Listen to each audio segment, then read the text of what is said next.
Hello mga ka-trending, welcome back to Ziki Trend. Donnie inisyo kay Bini Mika. Donnie at Belle, ano nga ba talaga ang tunay na relasyon? Matapos inisyo si Donnie Pangilinan kay Bini Aya, ngayon naman kay Bini Mika naman inisyo si Donnie Pangilinan.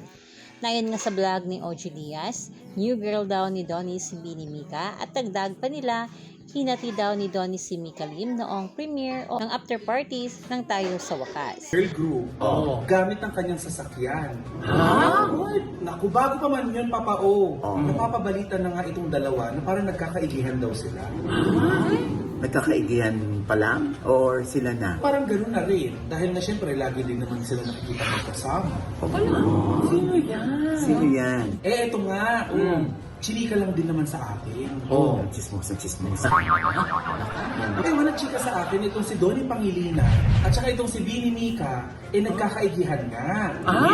Oo, at may mga nakakita daw di umanang chismos ang kapitbahay na ipinahatid daw ni Donnie Pangilinan gamit ang kanyang sasakyan itong si Bini Mika. Noong premiere night. Nang Tayo sa Wakas na premiere? Ay, hindi. Sa after party. Talagang kay OG Diaz, sina Donnie at Belle ay di naman daw magkarelasyon at love team lang daw talaga na magitan sa dalawa. Tila ba di nakita ni OG Diaz at na ang kanyang mga kasamahan ang vlog ni Vice Ganda na kung saan inamin ng dalawa ang kanilang ligawan era. Nayon nga kay Donnie kaya ayaw nilang aminin kung ano man ang meron sa kanila ni Belle, people can throw in what they don't know. Klarong-klaro sa vlog ni Vice Ganda na confirm na magjowa nga ang Don Belle. Tila ba di matapos-tapos ang mga issue nila kay Donnie Pangilinan at tila ba aabot na nga sa punto na lahat nga ng Bini members si issue kay Donnie Pangilinan. Ayon nga dito sa mga komento, jowa ba ng buong Bini si Donnie? Make it make sense. Kahit walang modus ponens at modus tollens, susuko sa logic ng mga maaasim. Tapos lahat ng arguments, puro slippery slope. Daming waiting sa pagbagsak ng Don Belle. Diyos ko, nilalatag na nga nila tunay na relasyon nila, nagiging talang talaga sila.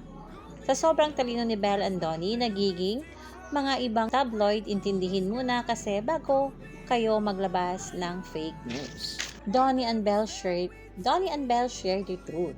It's really up to you if you want to believe them or not. Be reminded that whatever it is they have, it's really no one else's business. Why not focus on your own lives and prioritize your own lane? Donnie and Belle made sure we know of their future plans of their relationship. They shared it out of love and respect for us. They want us on the side of the truth, so when the noise is defending again, our hearts are at peace. Hold on to that gift. Kayo mga ka-trending, anong opinion nyo at reaction nyo tungkol dito? I-comment na. Hanggang dito na lang. Maraming salamat sa inyong patuloy na panonood.